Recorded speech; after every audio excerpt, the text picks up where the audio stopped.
विकास की योजनाएं।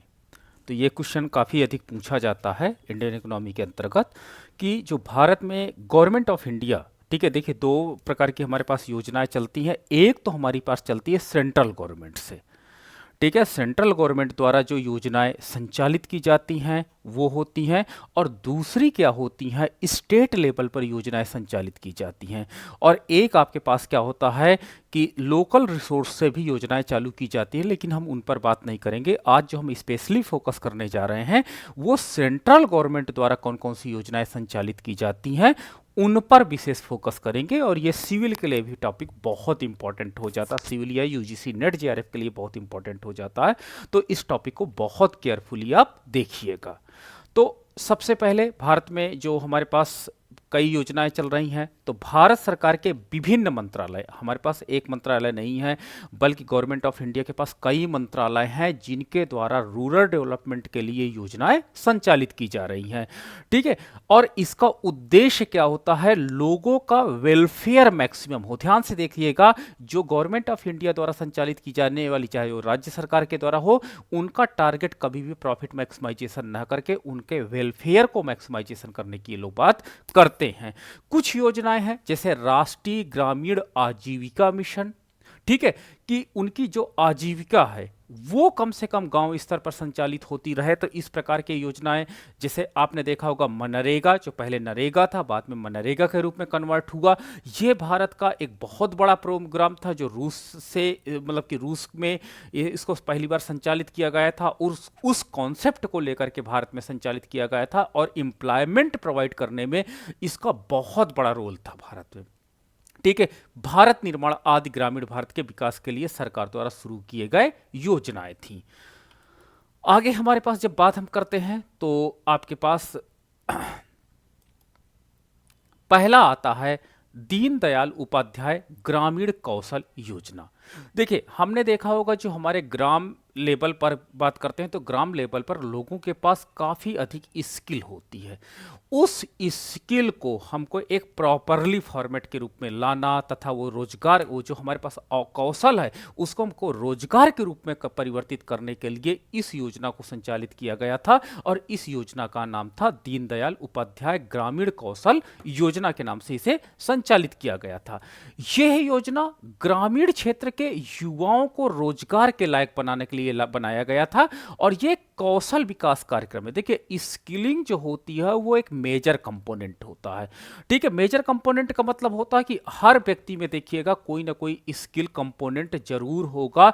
वो अन्य व्यक्तियों की अपेक्षा कम समय में बहुत तेजी से उस काम को संपादित कर सकता है एनी हाउ, ठीक है। कोई गांव में जाइए, कोई चारपाई बिनने में बहुत तेज है तो कोई क्या होता है लकड़ी का काम बहुत अच्छा जानता है। कोई लोग क्या करते हैं कि वहां पर दीवार बहुत अच्छा जोड़ सकते हैं, तो कोई लोग क्या करते हैं कि वो मैनेजमेंट बहुत अच्छा कर लेते हैं। तो ग्रामीण जो क्षेत्र के जो युवाएं हैं उनके लिए इसे कौशल विकास कार्यक्रम के अंतर्गत इसमें जोड़ा गया था। यह योजना पंडित दीनदयाल उपाध्याय की 98वीं जयंती के अवसर पर 25 सितंबर 2014 को केंद्रीय मंत्री नितिन गडकरी और वेंकैया नायडू द्वारा शुरू की गई थी। तो ये हमारे पास जो डेट होती है सबसे ज़्यादा इंपॉर्टेंट है, इसे पूछा जाता है कि ये कब प्रारंभ की गई थी। इस योजना का उद्देश्य था कि जो हमारे ग्रामीण भारत में रहने वाले 15 से 35 आयु वर्ग के युवा हैं उनको लाभ पहुंचाना। तो उनको क्या करना है कि एक प्रॉपर इस सेंटर में स्किल डेवलपमेंट का एक क्या करना है कि प्रमाण पत्र प्रदान करना है। और उस एरिया में जो बैंकिंग सेक्टर यानी उसको जो लाभ वाले पद है, लाभ का मतलब होता है कि उसका एक प्रकार का स्टार्टअप स्टार्ट कर देना है। जैसे मान लीजिए मुझे क्या करता है कि लकड़ी का काम बहुत ज़्यादा अच्छा आता है, तो मैं क्या करूंगा कि इस दीनदयाल उपाध्याय ग्रामीण कौशल योजना के अंतर्गत अपने आप को पंजीकृत कराऊंगा। और उसके परिणाम स्वरूप क्या होता जाएगा कि यहां पर मैं स्किलिंग का एक सर्टिफिकेट ले लूंगा और उसको क्या करता है बैंकिंग के माध्यम से क्या होता है लोन लेकर के मैं एक अपना खुद का रोजगार प्रारंभ करूंगा। तो इस प्रकार से युवाओं को इसके अंतर्गत लाभ पहुंचाया गया। अगला पॉइंट है वर्ष 2014-15 तक इस कार्यक्रम के अंतर्गत 52,000 उम्मीदवारों को कुशल बनाया गया और उनका खुद का रोजगार, उन्होंने रोजगार प्रारंभ किया और उनकी आजीविका प्रॉपर चलने लगी। तो ये एक प्रकार का बहुत सक्सेसफुल मॉडल था और ये दीनदयाल उपाध्याय ग्रामीण कौशल योजना के अंतर्गत इसमें गांव में रहने वाले युवाओं पर इस पे स्पेशली फोकस किया गया और जो उनकी स्किलिंग हो, या किसी व्यक्ति में क्या होता है, जरूरी नहीं कि बहुत ज्यादा स्किल हो, थोड़ी बहुत स्किल होती है, तो उस स्किल को शार्प किया गया इसके अंतर्गत। तो ये योजना इसके लिए काफी अधिक लाभान्वित रही। दूसरी हमारी योजना थी जो सेंट्रल गवर्नमेंट द्वारा संचालित की गई थी, वो थी रोशनी। रोशनी नाम के ये जो कार्यक्रम था, ये आदिवासियों के लिए कौशल विकास योजना के लिए कौशल विकास योजना के नाम से जानी गई। यानी जो हमारे पास ट्राइब्स थे और ट्राइब्स को स्पेशल स्किल होती है, आपने देखा होगा कि वो मधुमक्खियों से स्पेशल प्रकार का शहद निकाल करके ले आते हैं, प्लस क्या होता है जंगली औषधियां निकाल करके ले आते हैं। तो इनके पास जो स्किल होती है वो अन्य आम आदमियों की अपेक्षा बहुत विशिष्ट प्रकार की स्किल होती है। तो इनके लिए ये रोशनी नाम की कौशल विकास योजना संचालित की गई ताकि इनको आजीविका प्रदान कर दिया जाए। तो इसके अंतर्गत इसे सरकार द्वारा 7 जून 2013 को ग्रामीण विकास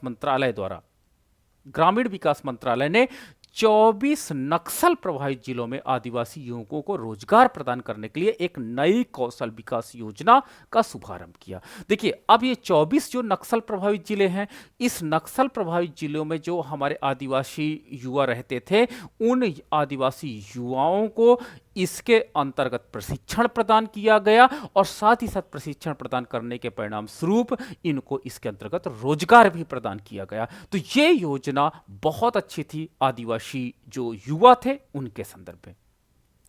इस योजना का नाम रोशनी है, ठीक है, ये सिविल में पूछा गया था बार बार, ठीक है, जिसके तहत 10 वर्ष से लेकर के 35 आयु वर्ग के लगभग 5,000 युवाओं को 3 साल तक प्रशिक्षण, देखिए 3 ईयर तक ट्रेनिंग तथा रोजगार उपलब्ध कराने का लक्ष्य रखा गया था। अब इसमें देखो एक कंट्रोवर्सिया आपको ये पॉइंट लग रहा होगा कि सर आखिर 10 साल, तो इसलिए था कि ये किसी अदर एक्टिविटी में इन्वॉल्व ना हो जाए, तो उस बच्चे को हम क्या करेंगे, छोटे मोटे स्किलिंग ट्रेनिंग प्रोग्राम प्रोवाइड किए जाते थे। लेकिन इसके अंतर्गत जो मैक्सिमम एज आयु वर्ग था वो 35 आयु वर्ग को रखा गया था। तो ये 10 से लेकर के 35 आयु वर्ग वाले युवाओं को इसके अंतर्गत लाभान्वित किया गया। मंत्रालय के अनुसार इस योजना के लाभार्थियों में 50% केवल महिलाएं होंगी, यानी जो वुमेन्स होंगी उनका रिजर्वेशन किया गया कि इस योजना के अंतर्गत अगर आप लाभान्वित होना चाहते हो तो 50% महिलाओं का रिजर्वेशन कर दिया गया, फीमेल का, और बाकी 50% में 10 से लेकर के 35 आयु वर्ग के पुरुष रखे गए। तो यानी एक प्रकार का ये 50% महिलाएं तो कंफर्म रहेंगी और 50% पुरुषों के लिए रहेगा, ठीक है। तो एक प्रकार का ये ऐसा था प्रोग्राम था कि यानी दोनों वर्गों को विशेष ध्यान दिया जाए, इसलिए इस प्रोग्राम को चालू किया गया। और आपने देखा होगा कि जो हमारे पास ट्राइबल एरिया में लोग होते हैं वो पुरुषों से ज़्यादा जो आदिवासी महिलाएं होती हैं उनके द्वारा क्या होता है स्किलिंग वाले प्रोग्राम से या कार्यक्रम किए जाते थे। तो सरकार ने ये सोचा कि क्यों ना महिलाओं, क्योंकि महिलाओं के पास एक जिम्मेदारी होती है और महिलाओं को अगर हम प्रॉपरली ट्रेंड कर देते हैं तो निश्चित रूप से एक परिवार पूरी तरह से इंप्रूव्ड कर लेगा। इसलिए इसका नाम देखिए, इसीलिए देखिए फीमेल पर रोशनी के नाम पे रखा गया था।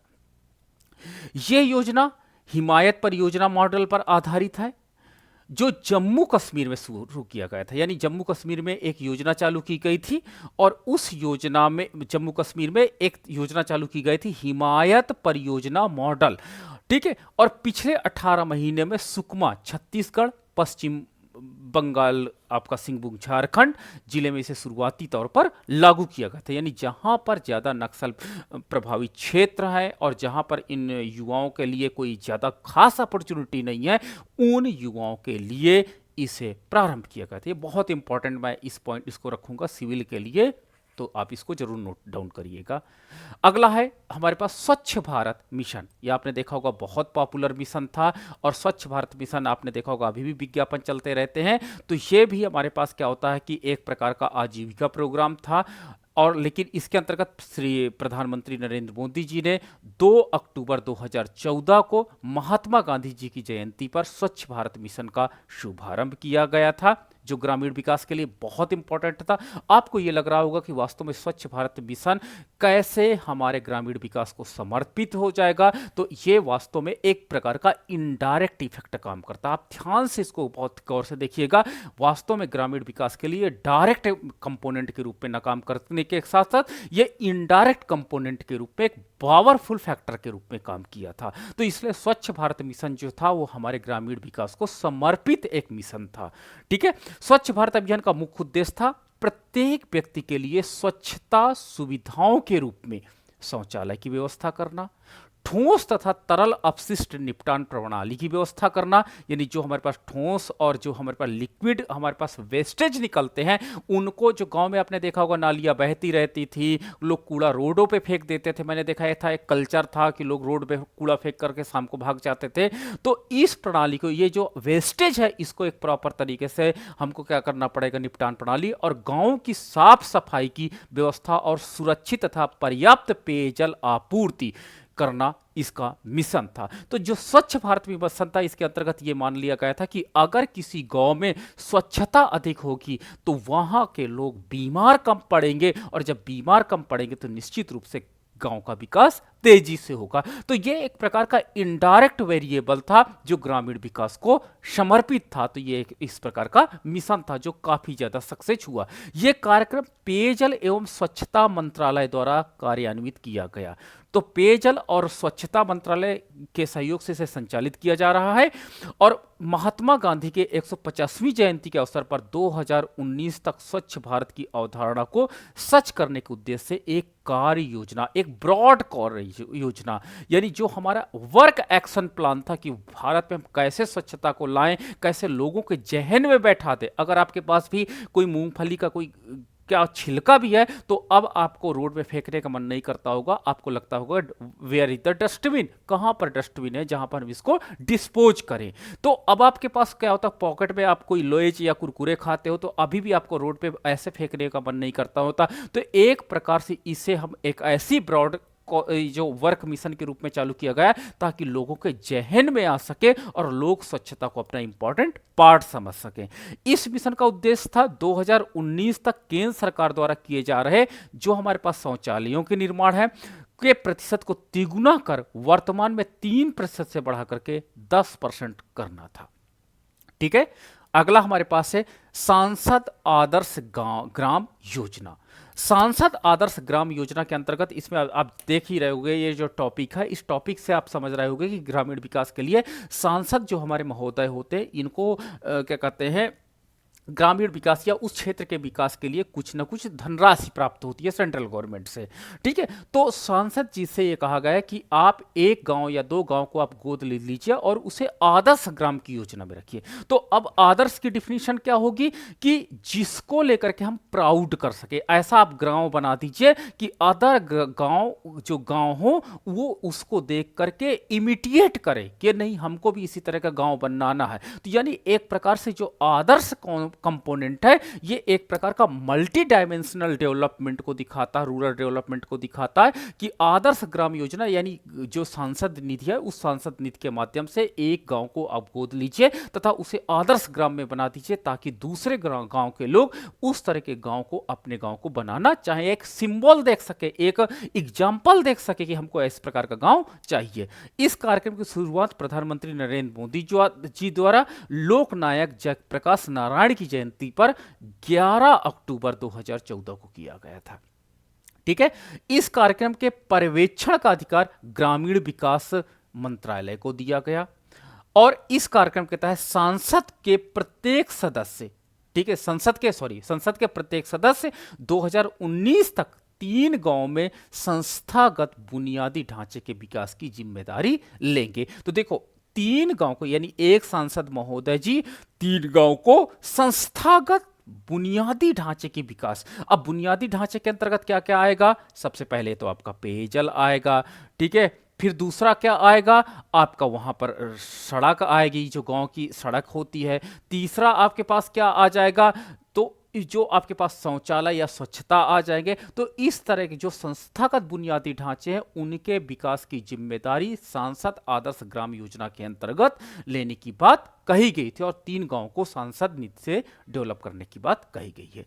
अगला हमारे पास पॉइंट है विरासत विकास और संवर्धन योजना। ठीक है, जिसे कहते हैं हेरिडेज कहा जाता है, हेरिडेज। तो विरासत विकास और संवर्धन योजना, यह योजना शहरी विकास मंत्रालय की देखरेख में, मतलब जो आपका ग्रामीण विकास मंत्रालय था और यहां पर एक आया शहरी विकास मंत्रालय, और शहरी विकास मंत्रालय की देखरेख में 21 जनवरी 2015 को इसे प्रारंभ किया गया था। इस योजना का उद्देश्य था देश को समृद्ध सांस्कृतिक विरासत की रक्षा और उसे पुनः जीवंत करना। ध्यान से देखिएगा, जो हमारी संस्कृति है, अब संस्कृति क्या होती है? हमारा खान पान, हमारा कल्चर, हमारे रहने का तरीका, हमारा हाउसिंग, हमारे पूजा, हमारे every activity which is related to our life, our क्या कहते हैं, तो उनको उसकी इस विरासत की रक्षा के लिए, और अगर कहीं पर वो लुप्त हो गई है तो उसे पुनः जीवन प्रदान करने के लिए इसे प्रारंभ किया गया था। ठीक है, हृदय योजना के प्रारंभिक चरण में 12 शहरों को, ये आपका हृदय के नाम से जाना जाता है क्योंकि आप यहां पे देख सकते हो हृदय नाम से है, तो इसे विरासत विकास और संवर्धन योजना को हम लोग हृदय योजना के नाम से जानते हैं, शॉर्ट फॉर्म पे है। तो इसके प्रारंभिक चरण में 12 शहरों की पहचान की गई थी कि इन 12 शहरों की जो सांस्कृतिक विरासत है वो बड़ी यूनिक थी, जिन्हें पुनः जीवंत करना और विकसित किया जाएगा। केंद्र सरकार ने इन 12 शहरों के विकास के लिए 500 करोड़ रुपए प्रदान की गई थी, ताकि इनकी जो सांस्कृतिक विरासत है इनकी रक्षा की जाए, और अगर कोई हमारा कल्चर या सांस्कृतिक ऐसी चीज जो विनष्ट हो रही है या समाप्त हो रही है तो उसे पुनर्जीवित किया जाए, तो वो इसके अंतर्गत उद्देश्य में समाहित किया गया। अगला हमारे पास पॉइंट है महात्मा गांधी राष्ट्रीय ग्रामीण गारंटी योजना, जिसे हम लोग मनरेगा कहते हैं। ठीक है, तो मनरेगा आपने देखा होगा कि ग्रामीण विकास को समर्पित सबसे मैं कहूंगा ट्रस्टेबल योजना थी, जिसको गवर्नमेंट ऑफ इंडिया ने बहुत साल तक संचालित किया और अभी भी संचालित हो रही है। तो राष्ट्रीय ग्रामीण रोजगार गारंटी अधिनियम 2005 में बनाया गया, 2 फरवरी 2006 से इसे प्रारंभ किया गया।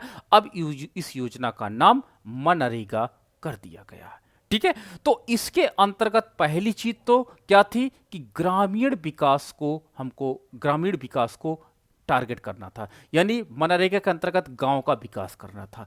दूसरा टारगेट था कि हमको स्थानीय लोगों को रोजगार प्रदान करना था, स्थानीय लोगों को, यह नहीं कि एक गांव में, इस गांव में, ए गांव में काम चल रहा है, हम बी गांव से लेबर पकड़ के लाए, नहीं, आपको ए गांव में काम, ए गांव के लेबर से काम करना होगा। तो स्थानीय लोगों की मदद से आपको ग्रामीण विकास करना होगा। और तीसरी बात इसमें कंपोनेंट मान था कि इसके अंतर्गत जो आपका मेहनताना होगा उसमें कुछ पार्ट मॉनेटरी रूप में रखा जाए और कुछ पार्ट अनाज के रूप में रखा जाए, क्योंकि कभी कभी ऐसे रिजल्ट्स देखने को मिले हैं कि अगर एक व्यक्ति पूरे दिन काम करता था, शाम को 100-200 रुपए 400 रुपए मिलता था, तो उससे वो क्या करता था, अदर एक्टिविटी जैसे गैम्बलिंग करना, जैसे कि ड्रिंक करना, ऐसे कर देते थे। अब उसके बच्चे तो वेट कर रहे हैं हमारे घर में कि पापा आएंगे, मनरेगा में काम कर रहे हैं, 200 रुपए पाएंगे, उससे हम आटा दाल चावल लाएंगे, खाना खाएंगे, बट वो तो घर में ड्रिंक करके पहुंच रहे हैं लड़खड़ाते हुए।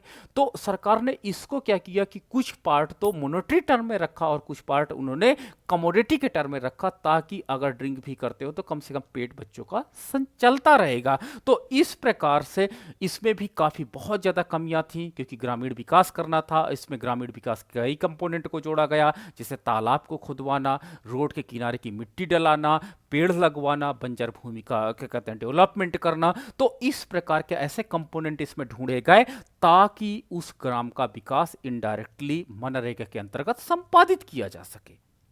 ठीक है, तो आपने देखा होगा, प्लस इसके अंतर्गत 50% से ज्यादा इक्विपमेंट पे आप नहीं खर्च करोगे। 50% से ज्यादा का मतलब यह होता है कि आप ये नहीं कि जेसीबी उठाए और तालाब खुदवा दिए, कह दोगे नहीं मनरेगा से हमने किया, नो नो नो नो, आपको एम्प्लॉयमेंट बेस्ड या एम्प्लॉयमेंट ओरिएंट आपको क्या होता है, आपको एक्टिविटी संपादित करनी, यानी तालाब को आपको लेबर से खुदवाना ताकि लेबरों को मजदूरी मिले, तभी उनको रोजगार सफल होगा। तो हमको रोजगार, ग्रामीण विकास और हमको स्थानीय डेवलपमेंट, तीनों चीजों कंपोनेंट को स्पेशली इस पे अंतर्गत देखना था। तो इसे बृहद लेवल पर संचालित किया गया।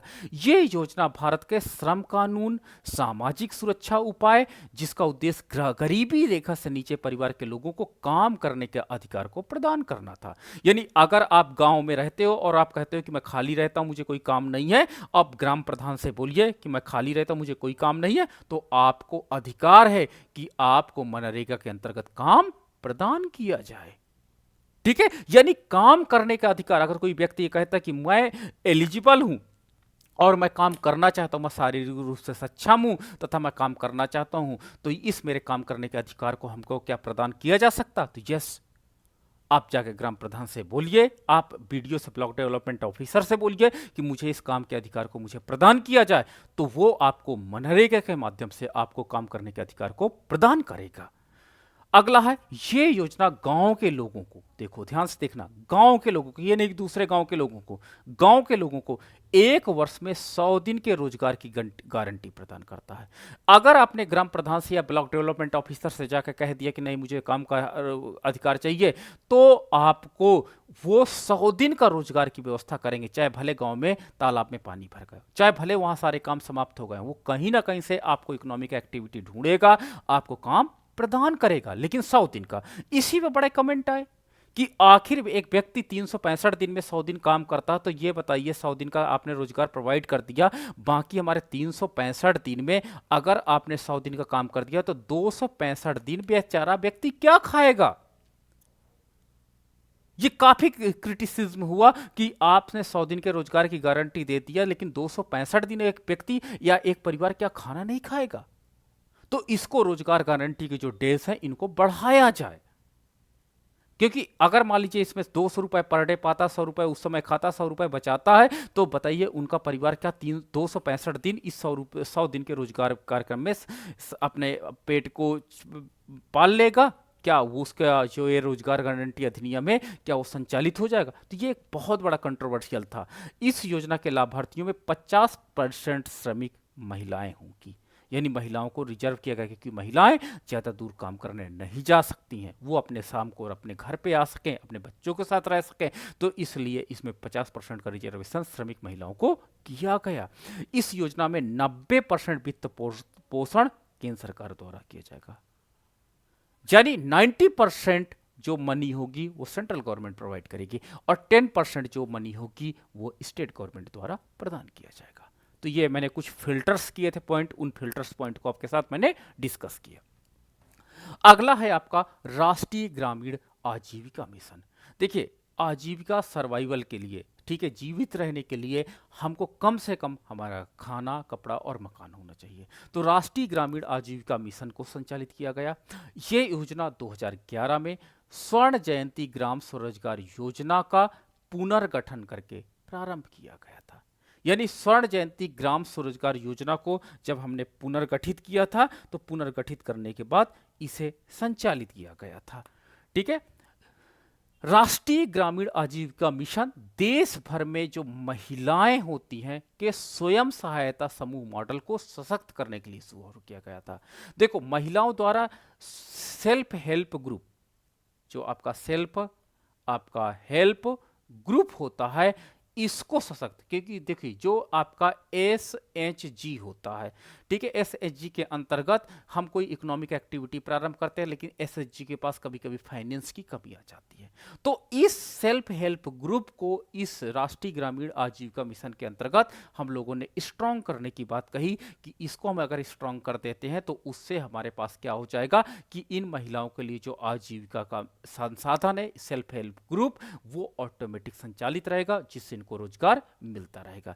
इस योजना के तहत सरकार 7% की ब्याज की दर पे 3 लाख रुपए तक के ऋण की सुविधाएं प्रदान करती है और समय पर भुगतान करने पर ये 4% घट करके आ जाती है। मतलब कि अब देखो सेल्फ हेल्प ग्रुप के अंतर्गत क्या होता है, सेल्फ हेल्प ग्रुप के अंतर्गत आप क्या करते हो कि इसमें सारी महिलाएं मिलकर के कंट्रीब्यूशन करती हैं। ए महिला हो गई, आपकी बी महिला हो गई, आपकी सी महिला हो गई, डी महिला हो गई, ई महिला हो गई।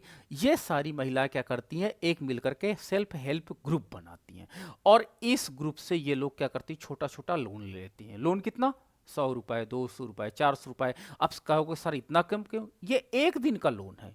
100 रुपए इसने लिया और जाकर के मंडी गई, मंडी जाने के बाद वहां पर अमरूद इसने खरीद लिया और अमरूद खरीदने के बाद इसको क्या किया, कॉलोनी में ला करके बेचा। 100 रुपए के अमरूद को इसने 200 रुपए कमाए। 100 रुपए है सेल्फ हेल्प ग्रुप को वापस किए और 100 रुपए अपने पॉकेट में रख लिए। ठीक है।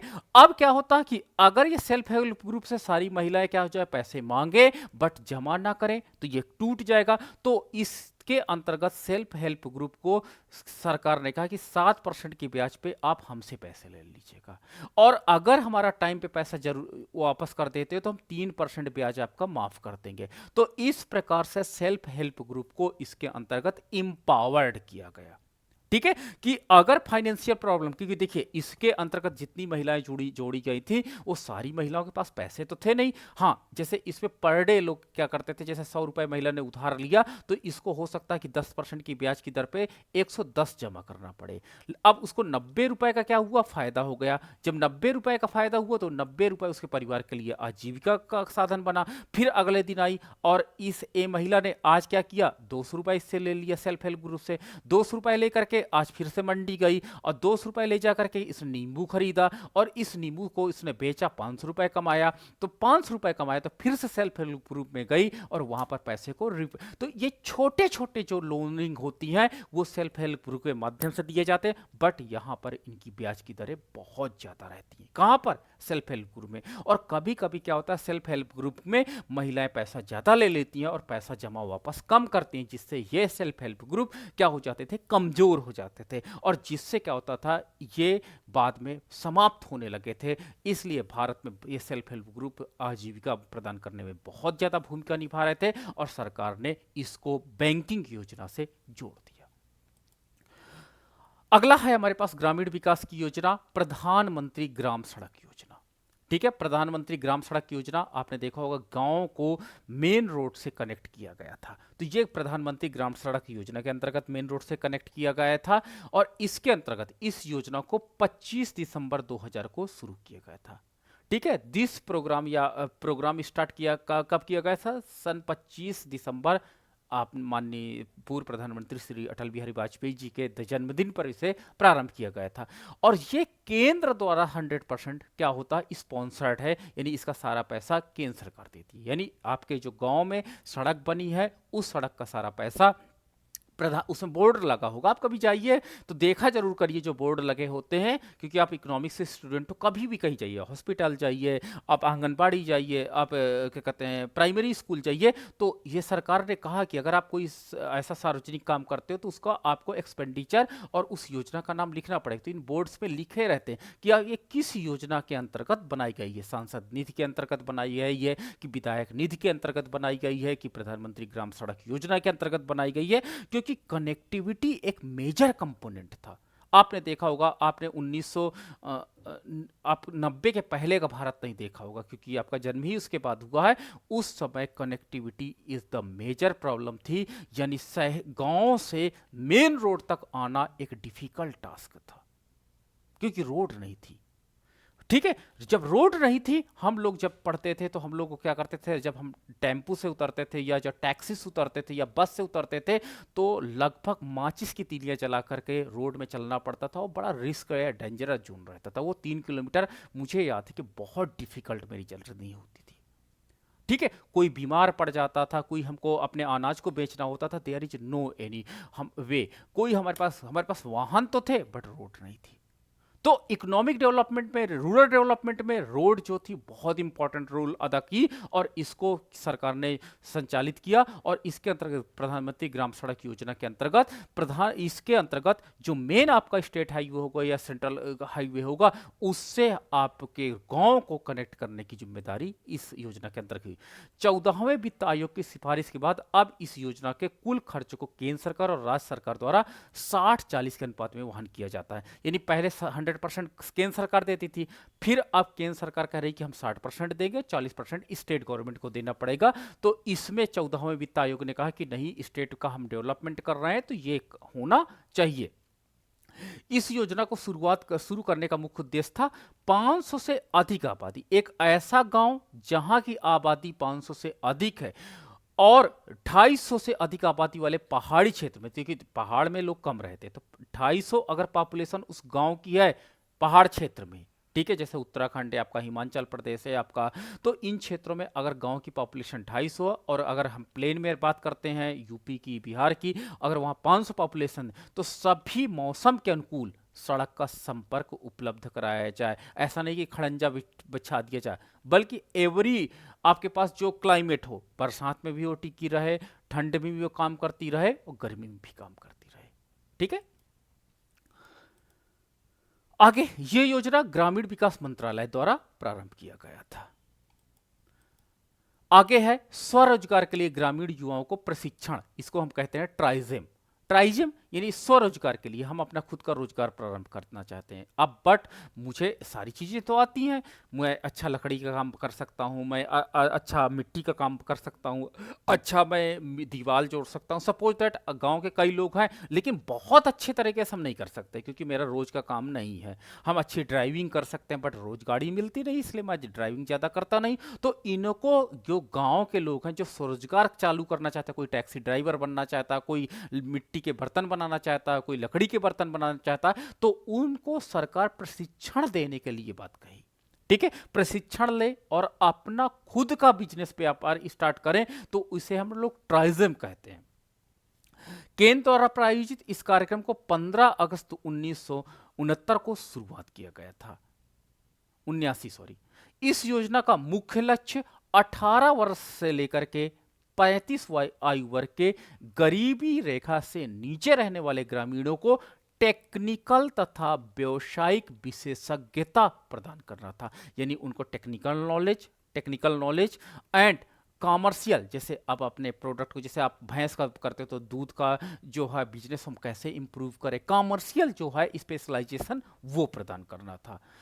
1 अप्रैल 1999 को इस योजना का विलय स्वर्ण जयंती ग्राम स्वरोजगार योजना में कर दिया गया था। ठीक है, नाउ द नेक्स्ट है अंत्योदय अन्न योजना। आपने देखा होगा, इसको बड़ा पॉपुलर नाम है, इसको आपने सुना भी होगा, अंत्योदय अन्न योजना। तो अंत्योदय अन्न योजना मैंने बताया था आपको, जब बीपीएल पढ़ा रहा था तो बीपीएल में एक क्लस्टरिंग की गई थी कि एक क्या हुआ था, जब 1997 में हमारा कहते हैं टारगेटेड पब्लिक डिस्ट्रीब्यूशन सिस्टम काम किया था, तो वहाँ पर बीपीएल को हमने फिल्टर कर लिया था, लेकिन उसमें भी बहुत ज़्यादा गरीब थे, उनको हम लोगों ने फिल्टर किया था, तो उनको हमने अंत्योदय अन्न योजना के अंतर्गत लाए थे। तो इस योजना की शुरुआत प्रधानमंत्री अटल बिहारी वाजपेयी जी ने 25 दिसंबर 2000 को प्रारंभ की थी। इस योजना के तहत गरीबी रेखा से नीचे यानी बीपीएल रहने वाले लगभग 2 करोड़ परिवारों को, मैंने बोला था ना कि जो बीपीएल में हमारे पास आते हैं उसमें से 2 करोड़ परिवारों को इसके अंतर्गत रियायत दर पर खाद्यान्न प्रदान किया जाता था। यानी बहुत कम पैसे में इनको अनाज प्रदान किया गया, यानी जो जिनकी कंडीशन बहुत बुरी है, तो उन 2000 लोगों को, इस परिवारों को इसके अंतर्गत फिल्टर किया गया और उसको इसके अंतर्गत लाभान्वित किया गया। इस योजना के तहत एक परिवार को कुल 1 महीने में 35 किलोग्राम खाद्यान्न प्रदान किया जाता है और इस योजना के तहत 3 रुपए किलो चावल तथा 2 रुपए किलो गेहूं प्रदान किया गया। अगला है हमारे पास 11वां पॉइंट है ग्राम अनाज बैंक योजना। ग्राम अनाज बैंक योजना, इस योजना को खाद्य एवं सार्वजनिक वितरण विभाग द्वारा प्रारंभ किया गया। इस योजना का मुख्य उद्देश्य था प्राकृतिक आपदा की अवधि के दौरान, जैसे देखो आपके यहाँ क्या होता था, अचानक क्या होता है, भूकंप आ जाता है, अचानक आपके यहाँ क्या चक्रवात आ जाता, अचानक आपके यहाँ क्या होता, कोविड जैसे आ गया। तो इसके प्राकृतिक आपदा की अवधि के दौरान, खराब मौसम के दौरान, खाद्य सुरक्षा से वंचित यानी जिन परिवारों को लगता है कि भरण पोषण नहीं हो पा रहा होगा, उनके पास राशन खरीदने के लिए पर्याप्त संसाधन उपलब्ध नहीं होते, उनको भूखमरी से बचाने के लिए ग्राम अनाज बैंक योजना के माध्यम से उनके पास अनाज को पहुंचाया जाता है। इस योजना के तहत जरूरतमंद लोग गांव के अनाज बैंक से अनाज उधार ले सकते हैं। ठीक है, गांव में एक अनाज बैंक बनाया जाता है। ऐसा नहीं कि आपको फ्री में हम प्रोवाइड कर देंगे, इस अनाज बैंक से अभी आपदा चल रही है, आप अनाज ले लीजिए, कल को आपके पास हो जाएगा, आप हमको वापस कर दीजिएगा। तो वो अनाज को वापस कर सकते हैं, लेकिन अगर वापस नहीं कर देंगे तो ऐसा नहीं कि कोई एक्शन होगा, लेकिन ये माना जाता है कि कोशिश करिएगा कि अगर आप अनाज आज ले रहे हो तो हमारा अनाज वापस कर देंगे, ताकि कोई अदर आपदा आएगी तो हम उस आपदा में काम कर सकेंगे। अगला है आपका राष्ट्रीय ग्रामीण स्वास्थ्य मिशन। राष्ट्रीय ग्रामीण स्वास्थ्य मिशन के अंतर्गत आप देखिए, राष्ट्रीय ग्रामीण स्वास्थ्य मिशन जिसे NRHM की शुरुआत 12 अप्रैल 2005 को हुई थी। इस योजना को अब राष्ट्रीय स्वास्थ्य मिशन के अंतर्गत मर्ज कर दिया गया है, उसमें इंक्लूड कर दिया गया है। इस योजना का मुख्य उद्देश्य था दूर दराज के ग्रामीण क्षेत्रों में सबसे गरीब परिवारों को सुलभ, सस्ती और जवाबदेह गुणवत्ता वाली स्वास्थ्य सेवाएं प्रदान करना। यानी ग्रामीण क्षेत्रों में आपने देखा होगा बहुत अच्छे डॉक्टर उपलब्ध नहीं होते थे, तो उनको दवाएं, उनको ट्रीटमेंट, उनका टेस्ट, यानी सारी चीजें एक्सेस अवेलेबिलिटी करना, ताकि वो स्वस्थ रहें। और अगर हमारे गांव के लोग स्वस्थ रहेंगे तो निश्चित रूप से हम लोग भी हमारे ग्रामीण विकास के अंतर्गत ये मेजर कंपोनेंट के रूप में जाना जाता है। इस योजना के तहत मान्यता प्राप्त सामाजिक स्वास्थ्य कार्यकर्ता योजना आशा की शुरुआत यहीं से की गई थी। यह योजना स्वास्थ्य एवं परिवार कल्याण मंत्रालय द्वारा संचालित किया जाता है। ठीक है, नाउ द नेक्स्ट है आम आदमी बीमा योजना। ठीक है, देखियो आम आदमी का बीमा नहीं होता था, तो जब आम आदमी बीमा योजना, तो वास्तव में एक परिवार जिसके कई परिवार के मेंबर होते हैं, अगर इस प्रकार की योजना संचालित की जाएगी तो निश्चित रूप से उसको लाभान्वित करेगी। तो ये आम आदमी बीमा योजना जो थी, इसे 2 अक्टूबर 2007 को प्रारंभ किया गया था। इस ग्रामीण परिवार के लिए एक सामाजिक सुरक्षा योजना थी, यानी समाज में उसको सुरक्षा प्रदान करती थी, क्योंकि देखो समाज में हम सभी लोग रहते हैं, अगर हमारे परिवार के कई मेंबर होते हैं और ये इस मेंबर में अगर किसी एक मेंबर के साथ कोई प्रॉब्लम आती है तो समाज में हमको रहना एक मुश्किल हो जाता, तो समाज में हमको सुरक्षा प्रदान करती है, तो इसलिए इसे एक सामाजिक सुरक्षा योजना के नाम से जाना जाता है।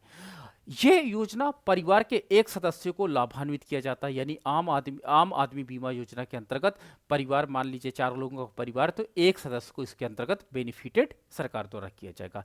इस योजना के तहत राज्य और केंद्र सरकार द्वारा प्रतिवर्ष प्रति व्यक्ति 200 रुपए का प्रीमियम साझा किया जाता है। यानी एक परिवार है, उसके एक मेंबर को हमने आम आदमी बीमा योजना का पार्ट बना लिया और इसके नाम का हर साल हमने 200 रुपए का प्रीमियम जमा करते गए। अगर इसके साथ कोई कैजुअलिटी होती है तो फिर हम उसको, परिवार को इसका बेनिफिट दे देंगे। इस योजना के तहत जिस व्यक्ति की उम्र 18 वर्ष से लेकर के 59 वर्ष के बीच में है, उसका बीमा हो चुका है, उसे किसी भी प्रीमियम का भुगतान करने की आवश्यकता नहीं है, यानी सरकार इसका बीमा प्रीमियम खुद भुगतान करती है। अगला है कुटीर ज्योति कार्यक्रम योजना।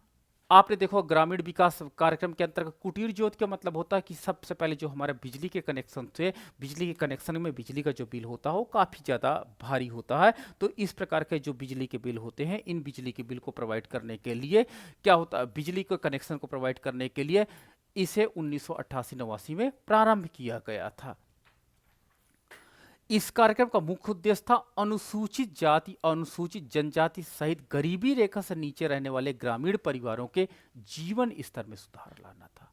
ठीक है, देखो अनुसूचित जाति, अनुसूचित जनजाति और poverty, below to poverty line के नीचे रहने वाले जो परिवार हैं, उनके जीवन स्तर में सुधार लाने की बात कही गई थी। और इस कार्यक्रम के तहत गरीबी रेखा से नीचे रहने वाले परिवारों को अपने घरों में एकल पॉइंट में, मतलब एक बल्ब आप बिजली का जला सकते हो, सिंगल पॉइंट, ये नहीं कि उसमें प्रेस चलाओ, नहीं, वो तो आपका कंपोनेंट है। उस समय एक 40 वाट का बल्ब आप जला सकते हो, और इस कनेक्शन के लिए 400 रुपए की सरकारी सहायता प्रदान की जाती थी, यानी उस व्यक्ति को केवल 7 रुपए पर महीना बिजली का बिल ही सबमिट करना पड़ता था।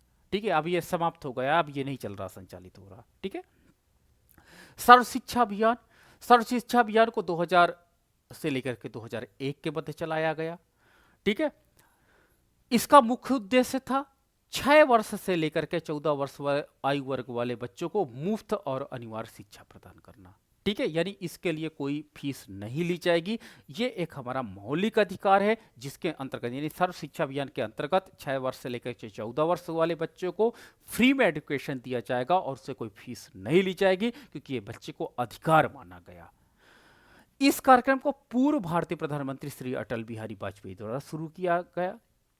शिक्षा का अधिकार भारतीय संविधान के 86वें संविधान संशोधन से संबंधित किया गया।